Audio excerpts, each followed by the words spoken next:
Hi there, this is Tony from pianotone.ca, and this is a head-to-head comparison of my two absolute favorite super portable keyboards, the Casiotone CT-S1 and the Yamaha PSR-E373. Let's check it out. So these two super popular keyboards both sell for about the same price at around only $200 US. So they are compared to each other quite a bit. And to be honest, either one of them is a great choice and will offer tons of value for the money. They both have fantastic quality voices, and they're both nice and portable. They both can run on batteries, and they both weigh 10 pounds or even less. But they do have some pretty significant differences in some of their other features, which might appeal to you or might be a deal breaker for you. So before buying one or the other, you really should make sure you know what those differences are. Now, my original version of this video was starting to turn kind of long-winded, so I decided instead to make this more of a quicker summary kind of a comparison. So as far as this video goes, I will be focusing on using these keyboards as a portable option for a piano player. So I will not be going into any detail about the Yamaha PSR-E373's arranger features because the CT-S1 is not an arranger. If you want more detail on either of these keyboards, I do have in-depth reviews on both of them. There are links to those in the description. Okay, on key action. If you are accustomed to playing an acoustic piano or a fully weighted digital piano, then you will find the keys on the Casiotone CT-S1 to be quite a bit more familiar and easier to adapt to than the key action on the PSR-E373. Even though both key actions are technically non-weighted synth action keys, the keys on the CT-S1 do have an almost semi-weighted feel, with noticeably more resistance than the keys on the PSR-E373. The Casio keys also have a nice matte finish on both the black and the white keys, and they're box-shaped like piano keys, whereas the Yamaha keys just have a shiny, smooth, plasticky finish to them, and they're also the thinner organ-style keys. Keep in mind, though, that while the CT-S1 keys might feel more appropriate for playing piano pieces, that the keys on the Yamaha might actually feel more appropriate for playing electric piano and organ voices. Okay, voices. Since we're mostly talking about keyboard-centric voices in this review, most notably piano, but also electric piano and organ voices, I have to say that the main voices on both of these keyboards are pretty fantastic and will not disappoint. In my opinion, both of these keyboards have main piano voices in particular that can easily compete with more expensive competition. In terms of the overall number of voices, the Yamaha PSR-E373 does have a whopping 622 voices, but when you strip out the non-piano and non-keyboard-centric voices and the older XG Lite voices, then you're down to only about 40 or 50. And the number of actual piano voices is actually kind of low at only 4. On the CT-S1, if you don't include 13 nostalgic and, quite frankly, kind of goofy voices from old Casio keyboards, the Casio has 48 voices. But that 48 includes 9 actual piano voices compared to the Yamaha's 4. And there are actually a couple of standouts apart from the main piano voice on the CT-S1 that I really like. I'll demo those in a minute. I should also note that the Yamaha offers both layering and splitting. The Casio only offers layering, although there is a built-in bass piano split voice on the Casio, which is the split that I would use almost all of the time anyways. I will also be demoing kind of an issue that I just recently discovered with the layering on the Casio, though. The layering features on the Yamaha are quite a bit better, and I'll demonstrate why. And keep in mind that voices are a very personal preference, so while I may prefer voice A over voice B, you may have the exact opposite opinion. But either way, here's a quick back and forth comparison of some similar voices on each of these keyboards.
Now, the second piano voice on the Yamaha is just grand piano, and that's actually inherited from an older model.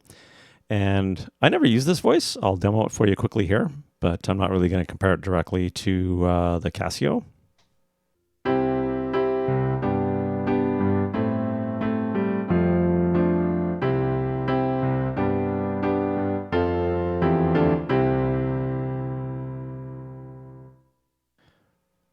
Okay, the next voice on the Yamaha is the bright piano, which I actually use a fair bit. I use this for a lot of the like the old rock and blues stuff that I like to play.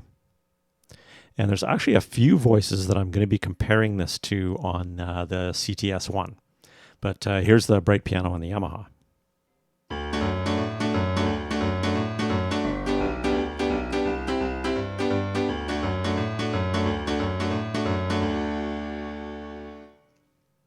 And the Casio does have a bright piano voice, which is this one.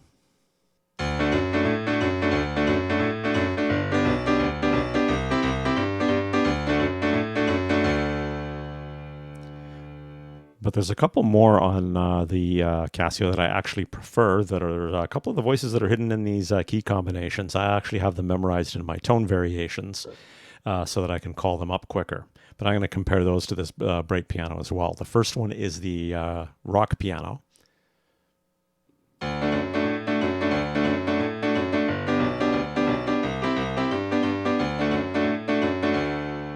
And my favorite is actually the ballad piano. They call it ballad, but I think it sounds good with this kind of stuff.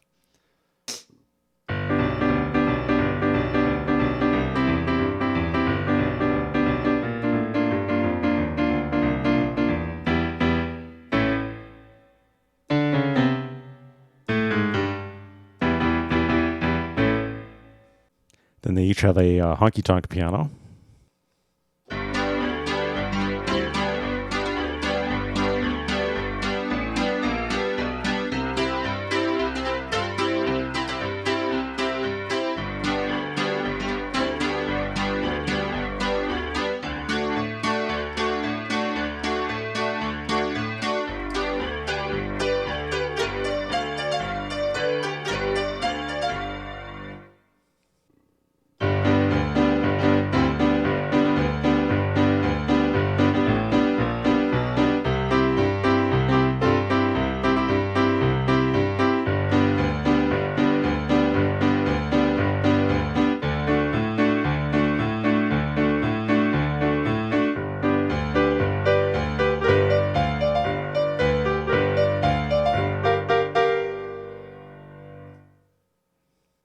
Then to demonstrate the bass split, I'll go back to the main piano voice on the Yamaha. And of course, I've got to shift that octave again. And then for the split, I turn on the bass.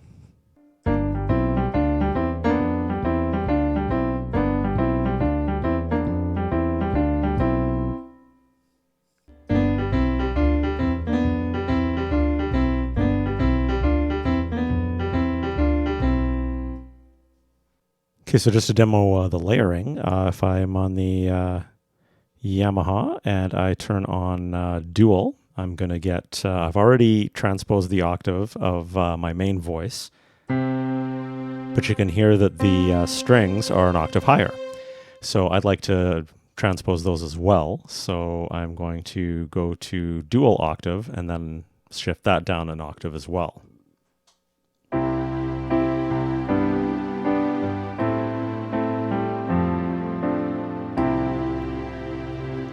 So do keep in mind, if I switch any of the voices, I've got to redo all of that. Now, one thing I do want to mention on something that the Yamaha does far better than the Casio with respect to layering is the decay on the strings is faster than the decay on the main voice. So if I hold down the sustain pedal, which I'm doing now, and then I hit a chord, you don't have strings kind of in your face super loud. They're decaying faster than the piano. If I turn on layering on the CT-S1, I'm holding down the sustain pedal, the piano's gone, and the strings are just sitting there really, really loud, kind of in your face. So if I try to play something, I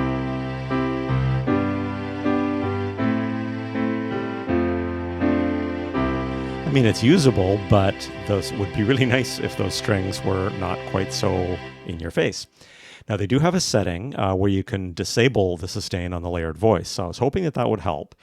So if I go function and A6, now it's only going to sustain the strings if I'm holding the pedal down. But to be honest, this makes it worse, because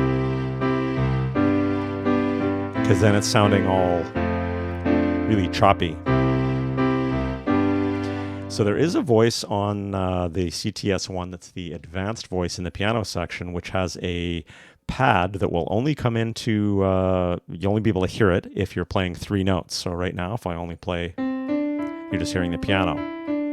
But if I play a chord, you hear a pad. So I will tend to use this ahead of those strings anyways.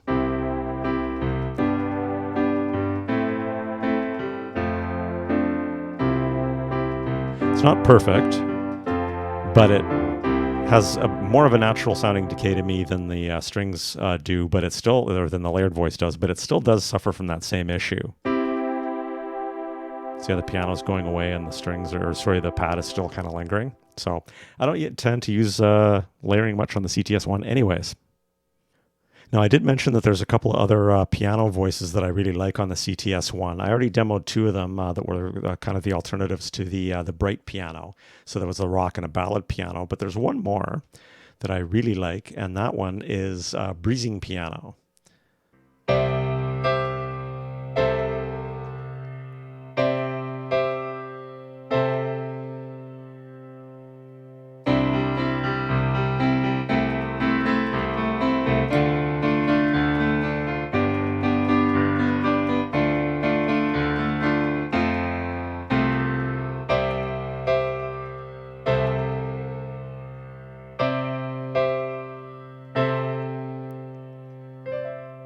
If you had your headphones on, you'd notice some crossfading back and forth. I really think that one's cool, especially for songs like that.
effects. So this is another huge difference between these two keyboards.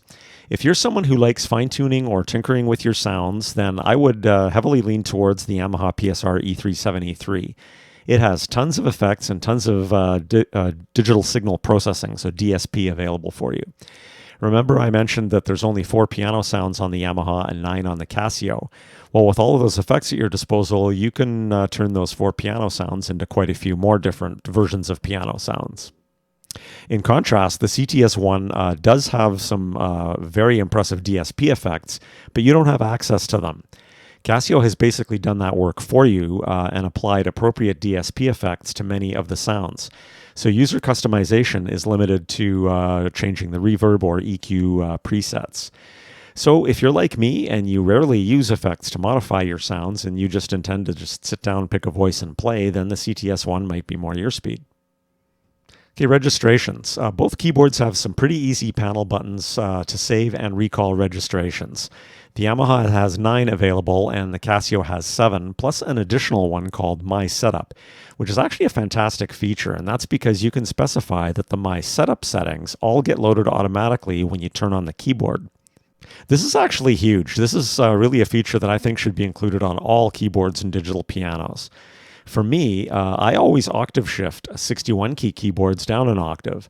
So I save this setting in the My Setup on my CT-S1, and it's there when I turn it on, and I never have to do it again. So that actually brings me to the user interface comparison, where you might be kind of surprised at how these two interfaces compare to each other. Okay, so for the user interfaces, one quick look at these keyboards might have you thinking that the Yamaha has a huge edge because it has a ton of buttons and a screen.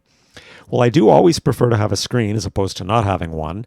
Having settings like your current voice selection and other important settings just displayed for you is a pretty awesome feature.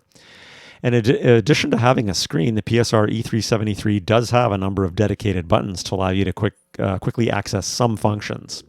And you can make voice selections either by navigating with the up and down buttons, or by, if you've got the number of the voice memorized, then you can key in the number on the keypad and it will take you straight there. And the nice thing about the Yamaha is that even if the setting that you do want to change isn't quickly accessible by one of the dedicated buttons, you can still hit the function button and then scroll through menu choices on the screen to be able to find your setting and change it. So that means you don't have to worry about looking up any of those dreaded function key combinations where you have to look it up in the manual to figure out how to do something, hold down a function button, and then press the appropriate key combinations. I used to not mind having to look up key combinations from a manual to change settings, but to be honest, more recently I've started to kind of grow really tired of having to do that, and I just don't really have a lot of patience for it anymore. Now with the CT-S1, there is no screen and almost all of the buttons are only used to select voices. And you can only access 28 of the 48 voices using these buttons. They're divided into 7 categories with 4 voice types within each. Every other function or setting is unfortunately buried in those dreaded key combinations that you have to look up in the manual.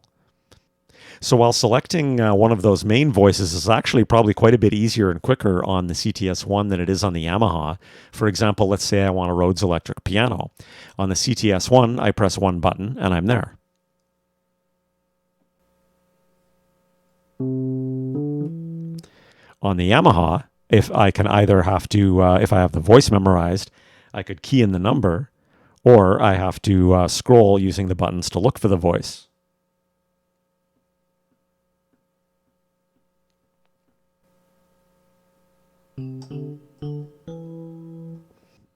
And if you're like me, when you sit down to play, you're almost always choosing from only a couple of voices that you tend to use 99% of the time. So this can actually be much easier to do on the Casio. But what about when you want to choose one of those voices that isn't in the easily accessible ones, or if you want to change any settings like layering, transposing, or shifting octaves, then you're back into those key combinations and the user manual. So because of that, should we crown the PSR-E373 as the better user interface? Not so fast. On the topic of octave shifting, which is what I mentioned that I do all the time on 61-key keyboards, on my CT-S1, I have that programmed into that My Setup feature, so it loads every time the keyboard is turned on, and it stays that way. On the PSR-E373, there's no panel button to easily shift octaves. So to do that, you have to do a deep dive into the function menu and scroll to the setting. So as an example, that's the C that I've got right now. If I go into the function menu and I look for main octave, and I bump that down one, now it's the same as the Casio was when I turned it on. Only problem is it doesn't save this on the Yamaha as a default keyboard setting. And what's even worse is as soon as you switch to another voice, the octave shift is gone and I have to do it all over again. So if I switch voices,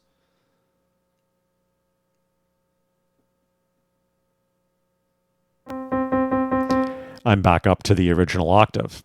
This actually got so frustrating for me on the E373 that I've used up 5 or so of the 9 registrations banks just simply to store my 5 most used voices with the octave shifted so that I don't have to keep doing it manually over and over. And this is a pretty big waste of registrations in my opinion. So now on that note, to turn on layers with the Casio not only requires a key combination, which I'm not a fan of, but the layered voice has to be chosen with a key combination, even if it's one of the 28 voices that's accessible with the buttons, which I'm really not a fan of. So you might say, aha, the Yamaha has a layer button where you can turn layers on or off and hold it down to see the voice and scroll to another voice if needed. Once again, not so fast. On the Yamaha, if I have my octave shifted down one and I turn on layering, so I'll shift my octave down one,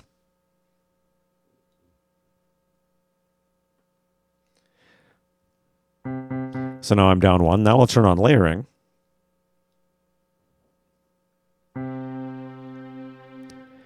The octave of the layered voice now also has to be manually shifted down one. And once again, if I switch to a different voice, then I'm going to have to redo that setting again for the main voice and for the layered voice. So if you think about this, if you're like me and you only use a couple of layer setups, like piano and strings or something, and if you go to the trouble on the CT-S1 of setting those up using the key combinations you have to look up, but then you save it in one of the 7 tone memory banks, then you've gone through the trouble of setting it up, and then you can just recall it, and you don't have to worry about that octave shifting issue that you have on the Yamaha. So the answer to which user interface is better, it really depends on you and how you intend to use the keyboard. If you're like me and you aren't likely to change many settings and you're only likely to use a handful of the main voices, and if you think you might also be shifting octaves a lot like I am, you might prefer the simple button-driven user interface on the CT-S1.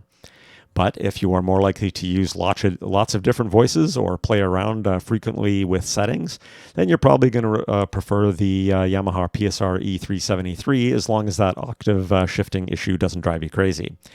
Quite frankly, the user experience on both of these keyboards would be exponentially improved with just a couple of extra quick access buttons for maybe transposing keys and octave shifting. And the CT-S1 could really use a layer on and off button and a way to choose a layered voice among the existing voice buttons. That being said, though, given that layering issue that I demonstrated in the demo video, I'm probably not using layering on the CT-S1 much anyways. Connectivity. For the most part, the connectivity options on these keyboards are pretty much the same. Both have a headphone in port that doubles as your audio output for external amplification. Both have a 1/8 inch audio in port to stream external audio like a backing track into your keyboard. Both have a 1/4 inch sustain pedal port. And both have a USB to host terminal to connect to a device and transmit MIDI data. This port is micro B on the Casio. I'm not really sure why they use this less common port as opposed to a traditional USB port like the one on the Yamaha, but there's a much bigger difference here than just the connection type. The USB to host port on the Yamaha PSR-E373 transmits audio as well as MIDI. This is a massive feature if you are at all interested in making high-quality audio recordings or videos of yourself playing with high-quality direct audio. All you need to record audio with the Yamaha is a simple USB cable connected to your device.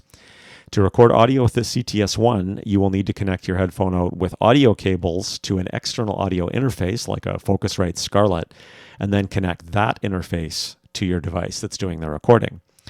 The CT-S1 does have the possibility of a feature that the Yamaha does not have, and that is there's a USB Type-A port on the CT-S1 that if you buy the optional WU-BT10 Bluetooth adapter, then you can connect to a device and send MIDI wirelessly or receive audio input from your device wirelessly instead of using an audio input with a cable.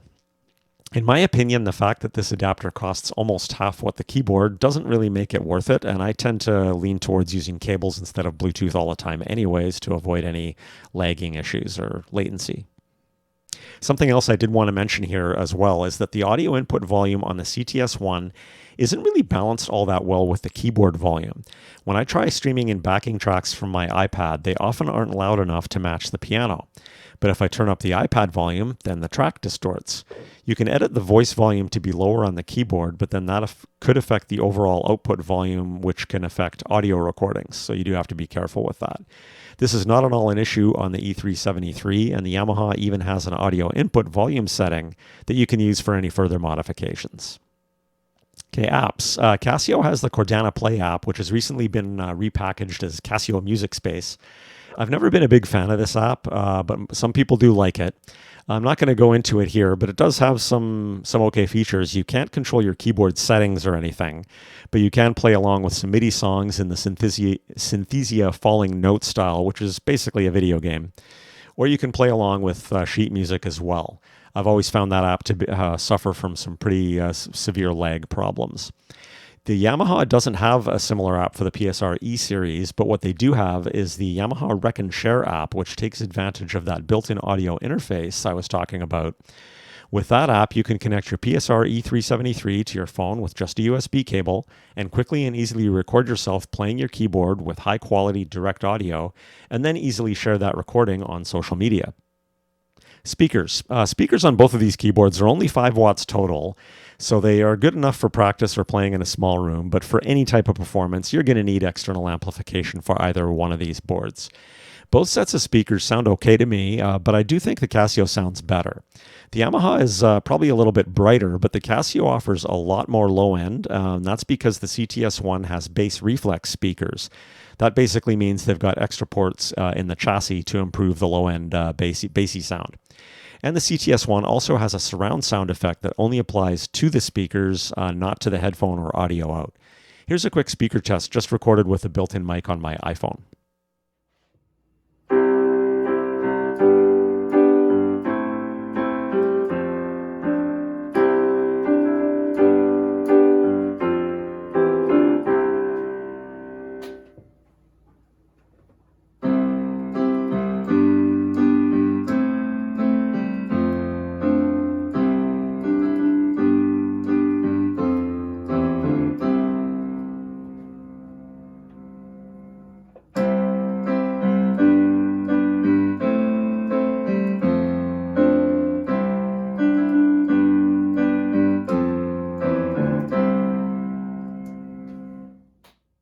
Portability. Both of these are super portable, especially compared to a 25 or 30 pound 88 key digital piano.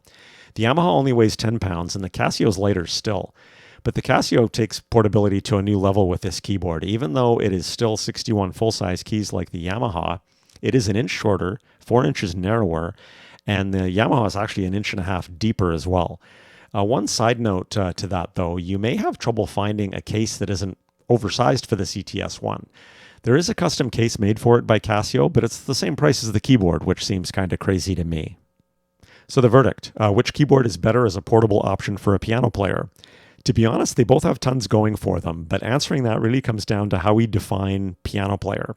If we mean someone who is used to and likes playing fully weighted keys, someone who isn't likely to care too much about non-piano voices, someone who doesn't care much about having arranger features, and even if they did have arranger features, would probably just turn on the drums by themselves just to practice with as a metronome alternative. For that person, I would recommend the Casiotone CT-S1 because of the more piano-like key action, the nice simple user interface to select those few main sounds. And if that person was interested in having drums to practice with, there's some apps out there that I could recommend that will fill that need quite well. But if we define piano player as someone who mostly plays piano but does enjoy trying out other instrument sounds, someone who likes to fine-tune their sounds with effects, someone who does have an interest in the arranger features, somebody who wants to make a lot of videos or audio recordings of themselves playing their keyboard, and someone who isn't concerned with having non-weighted synth action keys. Then for that person, I would steer them towards the Yamaha PSR-E373. So I hope this video was helpful. If you enjoyed the content, please feel free to smash the like button and subscribe to my channel. That does really help me out.